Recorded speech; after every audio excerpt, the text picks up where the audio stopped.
Welcome to our 2022 Surveyor 202 RBLE. Starting right in the back bumper here, if you just kind of reach in, pull that cap out of there. Inside of the back bumper, you're going to find your sewer hose. Just take note of those 2 ears and the adapter here, so I'll be hooking it up to your sewer system. The hose itself, when fully extended, is about 20 feet long. Just keeping it stored in the bumper back here, just to help keep any sort of stench out of the unit and keep things that bit fresher. That cap just presses back into place. Around the corner, we get your power inlet, so you're just going to find that little knot, or that little notch down in the bottom corner here. It's going to line up with that notch there. Just press those in, put a little 8th turn that'll lock it into place, and then you get the threaded collar in the back there to really lock it down. Following the cord back, you're going to find a standard 30 amp end. Most campsites will have that. You can just plug straight on in and you're good to go. We do also provide you with a 15 amp adapter, so if you're looking to plug in at home to charge your batteries or run your fridge, you've got the power to do so. Up in the corner from there, we've got your stabilizer jack. So what it's going to do is just going to run down, contact the ground, give it another turn or so just to firm it up, and it'll just get rid of any sort of bouncer sway that you see you got in the unit right now, just keep things firm while you're out camping. Black tank flush valve here, so basically over time you may notice that after having gone and dumped your black tank, your monitor panel is still reading 1/3 or 2/3, whatever it may be. Typically it's just some debris inside of that tank hanging between the probes causing that misread, so what you're going to do is just take your water hose and plug it into there, open up your black valve that we'll show you in a second, and turn on the water, and that'll just flush out that tank, getting rid of any sort of debris that could be causing that issue. City water connection right beside it, so water hose will just plug into there, turn on the water, and that pressurizes the lines throughout the unit. Beside that is a cable and satellite inlet. It's just a coax cable plugged into there, fires up at your TV location. Your sewer system straight down from there. So you get your cap there, you're just gonna kind of press on it and you can give it a turn. And it comes on out of there. You can see it's got the same ears on it that your sewer hose had, so that'll attach the same way, or you just press it on, give it that turn and it clicks in. On the left you get a gray valve, on the right you get a black. So that black valve is controlling your black tank. Your black tank is gonna be filled from your toilet, so it's of course gonna be your dirtiest water. Once that's done, you can then come to your gray. Gray tank is going to be filled from your sinks as well as your shower, so you'll dump that last just to help keep that hose as clean as possible. Right behind it, you got low point drains here, so you're just going to open those up. It just allows you to drain your water system out. So the purpose of that would be if you're going to be leaving the unit for a while, you don't want your water going stale or stagnant. Or if you're getting ready to winterize the unit, you just want to drain it all out before pumping antifreeze through. Making our way towards the front, you get your freshwater connection here, so you're just going to pop that cap out of there. Your water hose is sticking into there, turn on the water, that fills up your freshwater tank. Your freshwater drain is just straight down from there, so you can see I just got that going right there. Just open that valve up, just drains out the freshwater tank. Your hot water tank's right beside it, so you get your little keyway there. You're just going to line that up and you can pop it on open. All your controls for turning this guy on are just inside of the unit. Before we ever turn it on though, we just want to hit this relief valve right there and make sure that shot of water comes out. That bit of water coming out is just letting you know this tank is full, it's safe to fire it up, and you're not going to burn anything out by doing so. Once you're done, just lock it back down with your keyway. And we can open up your storage compartments here. So inside this storage compartment, you're going to find your water hose. Inside of the water hose is that park adapter I was telling you about. It's your 30 amp cord into there, 15 to a standard outlet. This panel right here is little 4 screws in the 4 corners there. So if you just pull those out, it gives you access to the back of your water tank as well as your your water pump. Just allowing you to winterize the unit yourself if you were looking to do so once it comes time. And there is a winterization kit installed already. Around front of the unit, this little black box there with that red key. So that's basically pointed up, just letting you know you turned on. That's your battery disconnect. Disconnecting your battery over to the left there disconnects your battery from the unit. So if you're storing the unit, you just want to make sure that's turned off. Any other time you want that turned on. Battery itself is housed inside of this box here. So as long as you're plugged in through that short cord in the back or your 7-pin to your tow vehicle, that battery is charging for you. Your propane tanks are just right underneath this cover here, so you can loosen those knobs off. You can open up the flap and you get access to your valves. This video, just pull it right off. Then we can show you your changeover there. So you can see it's currently red with the arrow pointing over here, so it's just letting us know we've got no propane in the system drawing off of this tank. As we open that up, you can see it goes green, just letting us know we've now got propane in the system and we're good to go. If it were to go red while you have a tank open, it's just letting you know that tank's now empty, so you just close it off, flip over to the other tank, or run off of the one while you get the other one filled. In front you get a power tongue jack. So on the top there is just your light switch. Turns on that little light in the bottom there, and then up is up, down is down. This little red plug right there, if you just pull on that, it gives you access to your manual override. So if your batteries were to die, just stick in a little manual override that we'll show you right in a second here. Just right down there, and you can still run it up and down.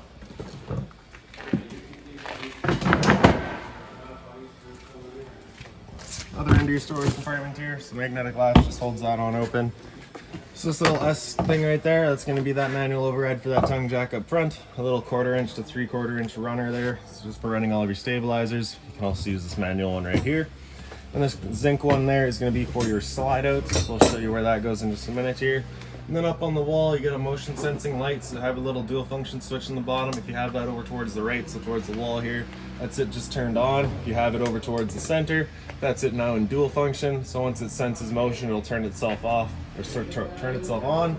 Once it senses no motion for a minute or so, it just turns itself off automatically. Inside of here, we also got your exterior kitchen. So that'll be going right down inside of here. But first, I'll just show you that guy real quick. Right, so that's where your manual override for that slide out's gonna go. So that zinc slider will just run right through there. You get that little tab there. You're gonna hook onto that. Allows you to run your slide in and out if you needed to. And then this guy here, so your outside kitchen, like we were saying, magnetic latch holds it open. You get your 120 volt fridge up top, temp control right in the top corner there. So as long as you're plugged in, this guy's going for you. Pull that guy straight on out. Then you get a little slider underneath it. It's gonna slide towards the front.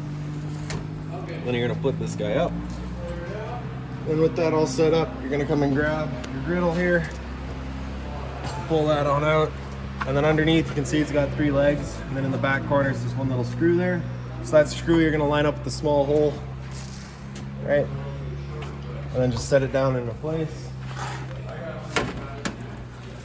And there we go. A little spray hose here, so that goes into the spray port right beside there. So you're gonna open that up, you're gonna see a little ear at kind of the 12 and the 6 o'clock position. So you got the 2 ears there. You're gonna lie those up, press it in, give it an 8th turn, and it locks it in. That ties in just to the cold water system, so you're not gonna get hot water out of here. And you get all your different settings there at the garden hose end. Right, once you're done, kind of press it in, give it that 8th turn.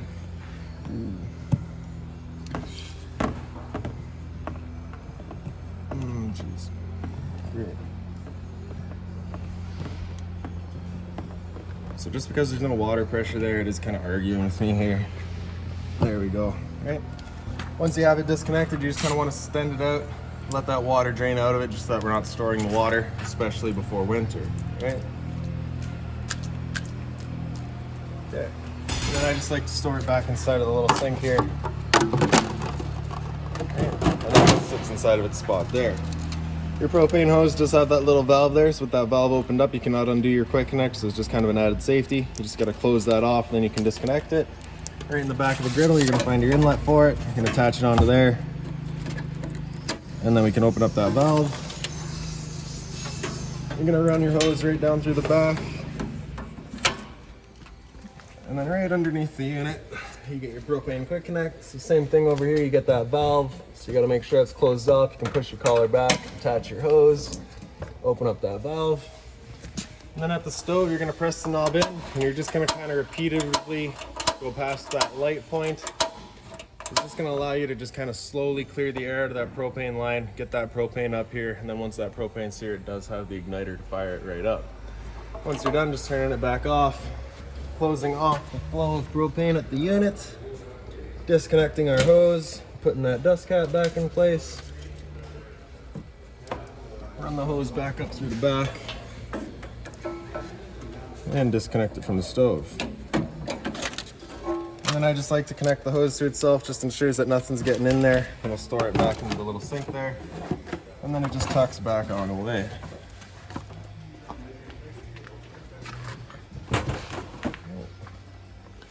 And just fold it all back down and close her up. Right beside that, you get a little cable and satellite outlet up top, and down below that's your GFI protected outlet. So if you're looking to have TV outside, you got the power to do so. Right behind that's the exhaust for your furnace. So if you're ever running your furnace, just to make sure it's not blocked off. It does get hot. Straight up from there, we've got your 2 exterior speakers and your porch light in the center there. And on the side here, we also got your stove vent. So you just get that little flap there. You just want to make sure that's opened up so that our fan inside can evacuate our fumes from our stove. Once you're done, you're just going to kind of press it back into place. Just locks it back down, prevent any dust from kicking up in there. Then in the back of the unit, you get your spare tire here. Straight up from there, you're going to find a pre-wired mount for an observation camera. And then you also just get the ladder so you can get up top and check your seals. We'll make our way inside of the unit here. So your assist handle up 90 degrees and it falls into place. Open up the door. The door is on a friction hinge, so it just kind of sits wherever you leave it. The blue handle here and towards the center latches it, and then you can pull your steps out. Press those tabs in and you can extend or retract your legs just based on your site needs. And as we come inside, first things first, right on the right there, we've got your fire extinguisher. So that's standard, pull the pin, point and shoot. Up on the wall from there, we've got your light switch on the right there. Porch light, center right, center is your awning light. Center left is your slide out room. So press and hold that and your slide makes its way out. Once that slide's fully extended, you're gonna hear some clicks from the motors letting you know they've reached their stall. Once you hear that, you let go of the switch.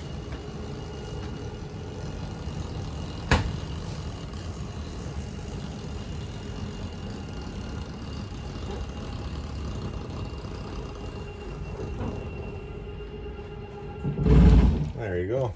Then on the left we get your awning. Press and hold extend and the awning makes its way out.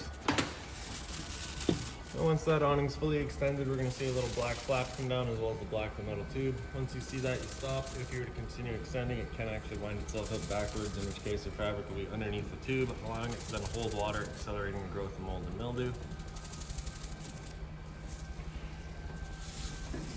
So there's our flap, and there's the tube, so we'll stop right there. Now if it were to start raining, it's of course going to hold some water anyways, so what you can do is grab either arm, front or rear, and you're just going to pull down on it. And you can see that changes the pitch of the awning out at the head, allowing water to then run off. If you like that angle better, because it does give you more shade, you can do the same thing with the arm up front. Before we bring it back in though, we just want to make sure these guys are back out straight and fully extended, just so that we're not running the risk of bending them. And then we press and hold the tract, we'll make their way back in.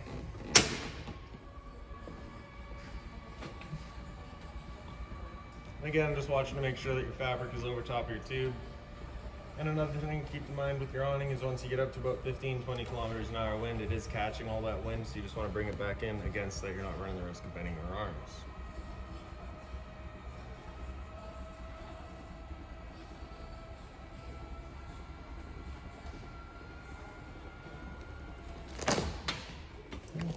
Down below that's your solar charge controller. So battery type there, we do currently have a wet style battery installed, so I've got that set. If you were to change your battery type, you're just going to press and hold that and you can cycle through the different types. Make sure you have that matched up properly.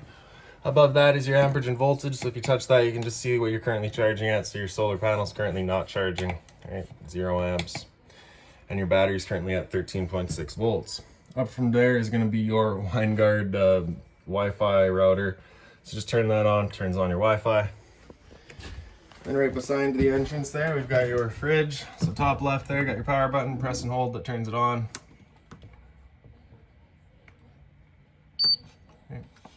So plus minus there, of course, just your temp selection. And then I believe with the silver portion, that is your freezer. So that's kind of your temp selection for that. And then the bottom there is your fridge. So you can see we're just a little bit warmer in the fridge. Night mode just kind of ensures that it's running on a little bit less power, just runs a little bit quieter. Your freezer up top and your fridge down below. Press and hold the power button, turn it back off, and the fridge is fully 12 volts, so as long as you're plugged in, your battery's charged, you're charging, this guy's going for you. Down below it, we've got your converter. Press the top and center, so it pops on open. You get all of your breakers down the middle there. Whenever a breaker breaks, it's going to sit in the center, so just turn it off and back on to reset it. And then on the right side, we get all of your fuses. Whenever a fuse pops, you'll get a little red LED right beside it, letting you know exactly which one went. Around the corner, you get some pantry space. Okay. And then we'll go up in the bathroom here. Right on the left, you get your light switch. Down from there is your toilet. It flips on open. You get your flusher on the right side here. Storage up the wall from there. Up for top of it, we get your roof vent. So you got this knob here. Turn to open it up. You're probably seeing this crack in the garnish there. I'll change that out as soon as we're done here. In the back corner, you get that switch. Turns on the fan. Close it back down. And then up on the wall here, you get your medicine cabinet. So it just opens on up. You see you get that little metal tongue right there. It just holds onto that elastic strap right there. It's kind of a travel strap. Then you get your hot and cold water at the sink, of course. Down below it, you get a geofire protected outlets. Test on the left, reset on the top. So, sorry, test on the bottom, reset on top. So if you ever have outlets that don't work, it's the first thing you should check. Your heated tanks, that is basically just a little electric pad that's glued up to the bottom of your little tanks. So basically just turn that on, turns on that little tank warmer, just keeps it from freezing. And then we get your monitor system here. So on the far right, you get your water pump. So turn that on, turns on your water pump drawing out of your fresh tank to pressurize your lines. In the center, we get your electric water heater. So you turn that on, turns on your water heater with electricity. Gas water heater's on the left, so you turn that on to fire up on propane. If it were to ever not fire up, you'll get a little red check light right there, just letting you know it hasn't. So at that point, just off and back on to reset it. Nested right here, you can hear the click of the igniter and the whir of the flame. We know that's good. And then we get your monitor system down below, or on top of that.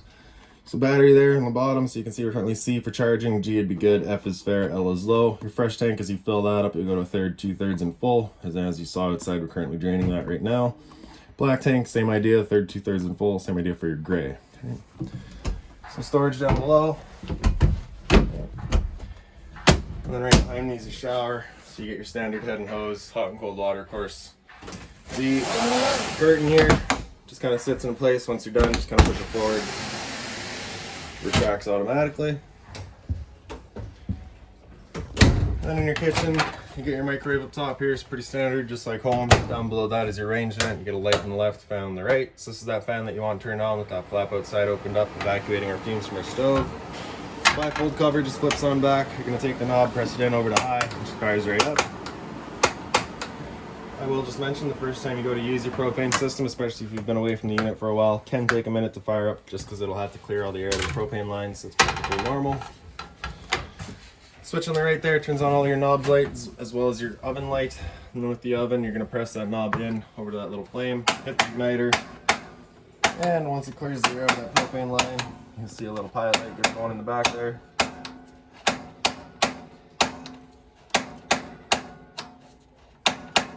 There we go. Once you get it going, you just hold the knob in for another couple of seconds and you can release the knob. The flame will hold itself. Turn up to your desired temperature and she fires right up. Once we're done, we're just turning it back down to pilot. It'll hold just the pilot light for you, but if you're traveling or leaving the unit for a while, you just want to make sure it's right off. Down below your stove is just the return air for your furnace. If you're ever running your furnace, you should make sure it's not blocked off. Get all your drawer space on the side here.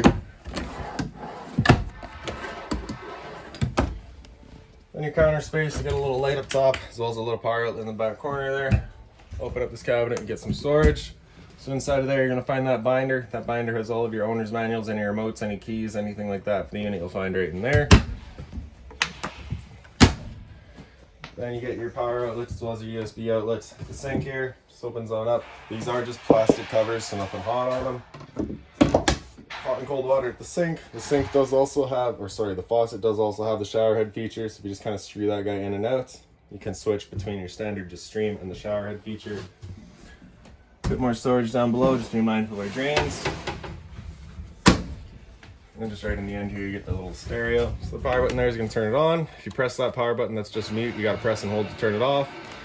Zone 1 is your outside set, your inside set. Zone 2 is your outside set. AM, FM, you can cycle through all of that, all your different bands there. USB just right in the front here. Bluetooth, connect to your phone, hit the source, you can cycle through everything else. If you press and hold that source, that'll take you into your settings. Then you can press that and cycle through all of that. Then you got all your presets down the bottom there. And like I said, press and hold the power button, turns it off. Around the corner, you get your power outlet for your TV. Down below that, you get your antenna outlet for it. For turning that antenna on, you just hit that button right there. It turns on a little green light, letting you know it's now turned on. That antenna will also help clear up your stereo signal. TV here is on a mount, so you just get that travel strap there, and then you can kind of swing it out, swing it wherever you like it best. Blinds throughout the unit are all on these tension systems, so they just kind of sit wherever you leave them. Then you get your closet space up in the front here. Storage all across the top. A little reading light for each person. Well, I guess maybe a little much for a reading light, but a light nonetheless. A little bit of storage in the back as well, so you get your little cup holders. These guys do also flip up, so you can kind of get access to underneath them. A little bit more storage there. Same thing on the other side. If we pick up the foot of your bed, you do get access to a little storage compartment. Emergency exit on this side here. So you're pulling that red tab to get rid of the screen. Take this handle here, throw it outside, hop on out. In your dinette, pretty straightforward. You get your little light up here, and your dinette's currently set up. You can take this table here and just kind of wiggle it up out of those table legs. The table legs also wiggle up out of their bases, and you can lay them down. Then notice the little black ledges there. You'll lay the table down onto those, take your back cushions to fill in the dinette, create a bed. If we get rid of your bottom cushions here, you do also get this little easy access storage bin, right? So that little stool there, you'll find the exact same thing underneath the other dinette seat there. It's just a little stool for your bar area, right? And then we just lay it back into place. And like I said, you get the same thing underneath that dinette there. And then up on the wall here, you got your thermostat. So you press that bottom bar there, it'll wake it up. After off, it'll come into fan low. It'll turn on the air conditioning fan on low and just move some air around. There's no cooling involved in that. Just the low fan. Then you get just the high fan moving some air, no cooling.